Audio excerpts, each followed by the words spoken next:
අවුරුදු 6ක් රට වැඩ කළා. සල්ලි ටිකක් හොයාගෙන ඇවිල්ලා පොඩියට ෂොප් එකක් දානවා.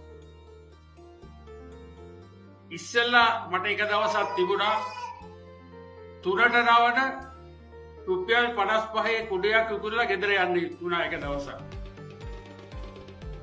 එතකොට මට හිතුණා මේ මොනකුල කර හරියන්නේ නැහැ ආයි මම රට යනවා කියලා.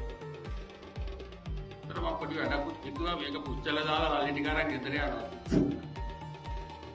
හැබැයි එකක් කියනවා අතෑරියේ නෑ උත්සාහ කරා. අද ඒක නිසා තමයි අද මෙතනින් හම්බුනේ.